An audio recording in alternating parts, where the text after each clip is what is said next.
નું અર્થ સારે છે. એમાં સંકલ્પ સૌથી વધારે ઉત્કૃષ્ટ છે. સંકલ્પ, તમારો સંકલ્પ જેટલો મજબૂત હશે ને એટલું કાર્ય પરિપૂર્ણ થશે. કાર્યની સફળતા શેમાં જોડાયેલી છે? તો કે સંકલ્પમાં. કાર્ય કેમ અસફળ રહે છે? કારણ કે સંકલ્પ આપણો નબળો હોય છે. બરોબર? એટલે અહીંયા આજે એક સંકલ્પ લઈને ઉઠજો કે ગુરુદેવે એક આશ્વાસન આપ્યું છે ગાયત્રી પરિવારવાળાને કે તમે મારું કામ કરો, હું તમારું કામ કરીશ. બરોબર છે? એક શ્રદ્ધા અને એક વિશ્વાસ રાખજો કે ગુરુ સત્તાએ જે આશ્વાસન આપ્યું છે એમાં પણ આ છેલ્લા 2 વર્ષ ગુરુદેવની જન્મ શતાબ્દી છે. ગુરુદેવના જન્મને 100 વર્ષ પૂરા થાય છે. એમાં 100 વર્ષમાં 2 વર્ષ બાકી રહ્યા. 2010ના જેટલા મહિનાઓ બાકી છે એ, અને 2012 ઓક્ટોબર ત્યાં સુધીનું જન્મ શતાબ્દીનું વર્ષ 2011 છે. એ પછી 1 વર્ષ એને પ્રયાગ કાર્ય તરીકે એને પાછળથી કરવાનું છે.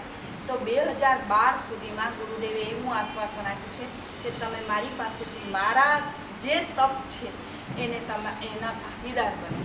ગુરુદેવે 24 લાખના 24 મહાપુરુષ ચરણ 24 વર્ષ સુધી કર્યા.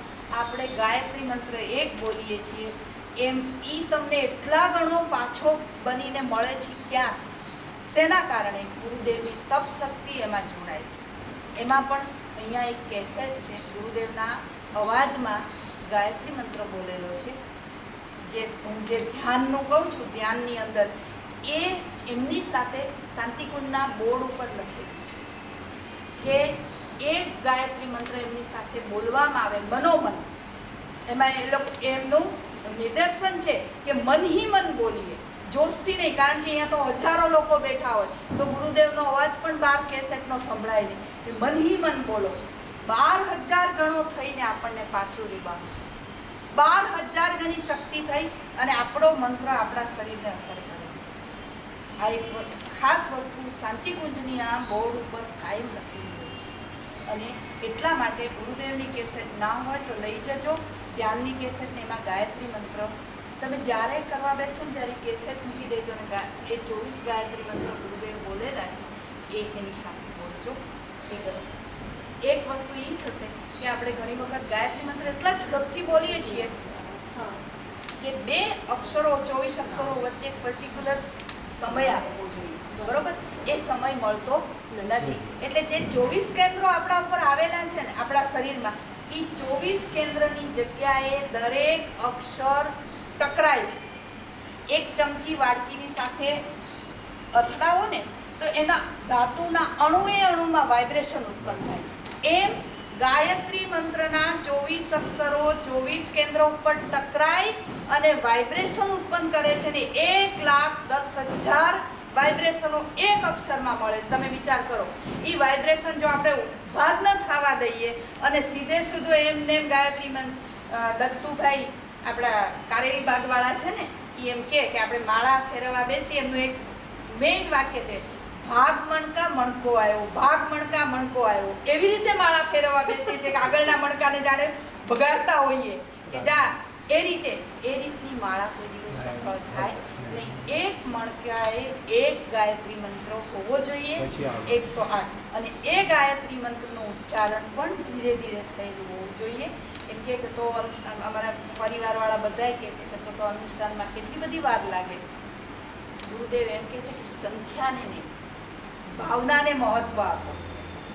સંખ્યાને નહીં. 24,000 મંત્રો પૂરા થાય છે કે નહીં, 31 માળા રોજની પૂરી થાય છે કે નહીં, એટલા માટે એમણે 3 ટાઈમ દિવસના રાખ્યા છે જપના. કયા? સવારમાં 7:30. અત્યારનો સમય છે શિયાળામાં. અત્યારનો સમય સવારે 6 થી 7:30 છે બનતા સુધી. હે ને 6 થી 7:30, 6:30 થી 7 છે.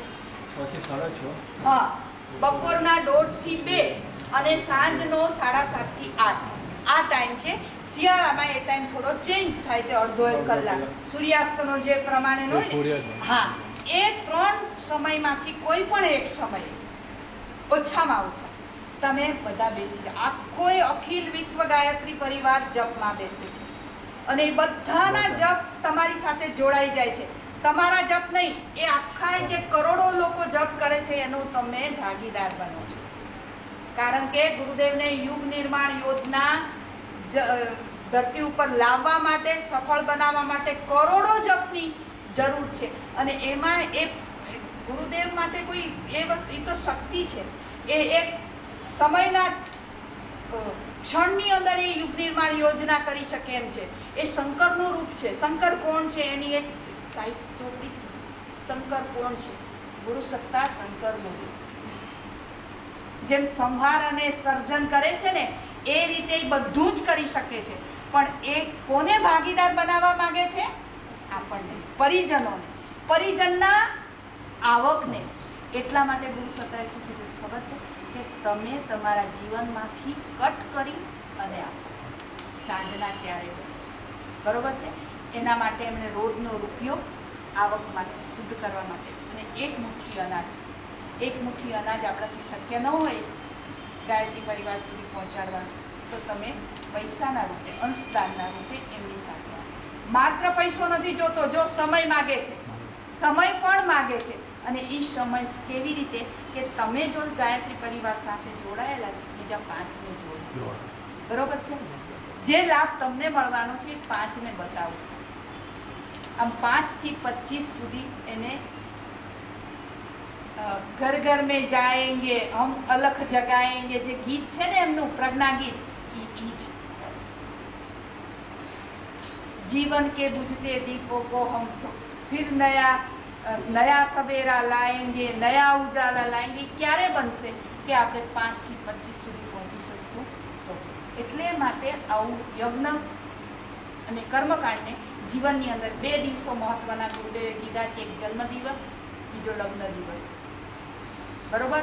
જન્મને પણ રિન્યુ કરાવવાની જરૂર છે લાયસન્સની જેમ, અને લગ્નને પણ રિન્યુ કરાવવાની જરૂર છે. કારણ કે લગ્ન જીવન ક્યારે આપણું ટૂંકું થઈ જાય ને, મેં તમને કહ્યું એમ, પાશ્ચાત્ય સંસ્કૃતિ આપણા ઉપર એટલા બધા એટેક કર્યા છે કે બધામાં આપણને પશ્ચિમના દેશોની સંસ્કૃતિ જ સારી લાગે કે ચલો એ સારું, ગમે ત્યારે છૂટવું હોય ત્યારે છૂટી શકાય. અને આપણું ભારતમાં તો એકવાર બંધાણા એટલે બંધાણા નહીં. ભારતની સંસ્કૃતિ જ આધ્યાત્મિક વસ્તુ સાથે જોડાયેલી છે. લગ્ન એક પવિત્ર બંધન છે. એ વસ્તુ આપણે ત્યાં જ કરાર રૂપે માનવામાં આવે છે. ગમે તેવું હોય પણ એને નિભાવવામાં આવે છે. બરોબર છે? અને જન્મ એ આપણને એ અહેસાસ આપે છે કે હું દેવના અંશ તરીકે જન્મેલો છું. દેવને એવું લાગ્યું કે હું બધી જગ્યાએ નહીં પહોંચું, ત્યારે એણે મનુષ્યનું ઘડતર કર્યું. તો આપણે પશુના જેવું જીવન, પેટ અને પ્રજનન, મેં તમને આગળ જે સંસ્કૃતમાં કહ્યું એ શ્લોકના પૂરતું જ આપણે રાખી અને આખું જીવન જીવી જશું કે કંઈક એનાથી વિશિષ્ટ કાર્ય કરશું, એ આપણે નક્કી કરવાનું. બરોબર? હવે પછીનો કર્મકાંડ છે સંકલ્પ. તમારે